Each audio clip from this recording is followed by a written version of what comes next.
Hey, Jason Cotta here, fishing manager for the Orvis store over in Bellevue. This week, Reggie and I were over at Rocky Ford Spring Creek. Had a pretty good time, caught a bunch of fish. And today I want to show you how to tie a Dalai Lama streamer. It's a pattern that we had a lot of success on over there this week. Speaking of Rocky Ford, we have a free seminar coming up January 26th at 3 o'clock at the shop. We're going to talk a little bit about fishing Rocky Ford and some strategies you can use to be more successful on this very technical spring creek.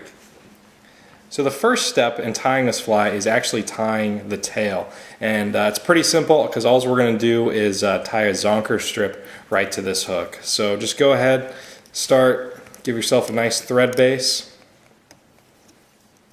like so.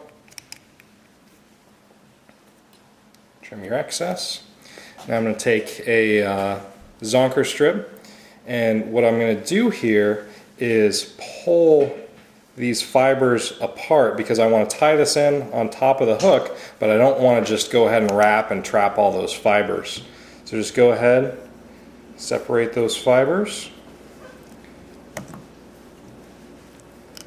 set that bobbin over a couple times, make sure that's tied in nice and tight. In front, a few more wraps, and you can go ahead and whip finish this guy, finish it off. And then what I like to do here is take a little brush on super glue, just put a dab right underneath there, coat that a little bit, and that's just going to help increase the durability of this fly. So I've gone ahead and put a cone on a size 1/0 stinger hook, and now what we're going to do is actually make the body of our fly. So go ahead, start your tying thread, and then go ahead and make yourself a nice thread base here. I'm going to end and where my tying thread is hanging just right above that barb pretty much. Trim my excess off there. And this is an articulated fly, so to make the articulation, what I'm going to do is I'm going to take some 30-pound gel spun backing. I'm going to make a loop, and I'm going to make a loop off the back of this fly about an inch, inch and a half long. Go ahead and get that tied in, and just with that gel spun backing going forward, just go ahead and wrap over that, going towards the front of the hook. Once you have it up to the front, what I'll do is double that gel spun back and wrap over it again, because your hook is actually going to be attached to this loop, and what you don't want is for this loop to be coming off the shank of the hook, because then the fly will come apart and you'll lose the fish. Take some really sharp scissors, cut that. And now I like to take a little brush on super glue and just kind of coat that. That's just going to help keep everything together. All right, bring my tying thread back again. Now that tail that we made, what you want to do is we're going to attach it to this loop. So I'm going to take that loop, this is the tricky part, go through the eye of the hook, and now pass that entire tail, zonker strip and everything, back through, just like so. And that's how we make that articulated pattern. Now, just pull that zonker strip forward, and tie that off. Make sure that's tied in nice and tight. And then this excess here, you can just go ahead and trim. Now what we're going to do is we're going to tie in a piece of cross-cut zonker. Now most zonker strips that you see, they're cut with the grain of the hair, so they have a tendency to lay back. Now a cross-cut strip is cut, so you can see it a little better here, against the grain, so it's going towards the back, and it makes it a little bit easier to wrap. So go ahead, get this crosscut strip tied in with that hair going back.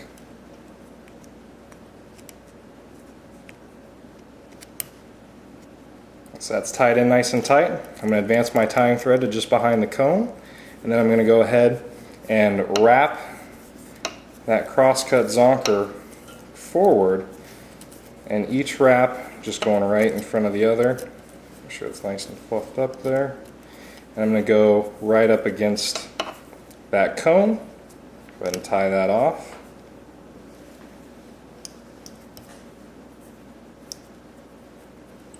Trim my excess. Play with that, flare it out, make it nice and fluffy. Next thing I'm going to tie in is some pearl flash. I'm going to take about 2 strands of it,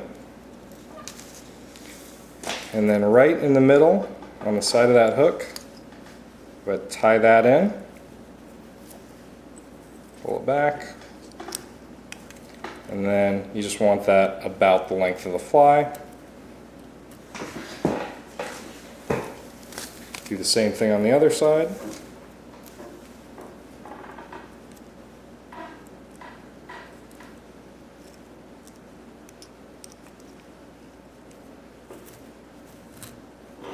Pull those back. Trim the length. Now, if all you wanted was a all olive fly, you could leave it at this, but what I want to do is create a white underbelly. So I'm going to measure out about how long I want this zonker strip to be on the bottom of the fly. I'm going to take a white zonker strip here. I'm going to go ahead and trim it that length, and then I'm going to take this, push it under that cone head, just like so, and tie that in right on the bottom of that hook. Make sure that's tied in nice and tight. Now, pretty much I'm all done. I have a few more steps, so I'm just going to whip finish right behind that cone. Now, if you notice, this cone is kind of loose, flopping around. We don't really want that. So I'm going to take a drop of Zap-A-Gap, put it on the materials right behind that cone, and push that cone back. I'm actually going to tie in with my thread in front of the cone, and what this thread in front of the cone is going to do is act as a stop and help keep that cone from sliding forward, and that super glue is going to help hold it in place as well. So we've built that up as that thread being a stop for that cone so it won't slide forward. So I'm just going to finish this fly off. Just whip finish that.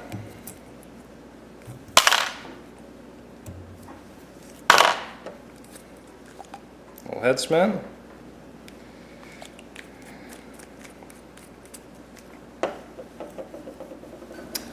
Now, because we really only want one hook on this fly, and we want it to be that stinger hook, what we're going to do is we're going to cut off that front hook. So we're going to what we're going to do is we're going to take a pair of electrician's dikes. Just go ahead, cut that off, and there you have it, the Dalai Lama streamer. Hope you all enjoyed the video and were able to learn a few things. Once again, the Dalai Lama, great pattern. I've had a lot of success with it the past month at Rocky Ford, but really works any Western river. Great pattern on the Yakima. You could even tie it in purples and blacks and pinks and use it swinging for steelhead as well. If you're just starting to learn to tie, just so you know, we have some free Fly Tying 101 classes going on through the end of February, so definitely give us a call and get signed up for one of those. And don't forget to come to our Rocky Ford seminar this Saturday, January 26th at 3 p.m.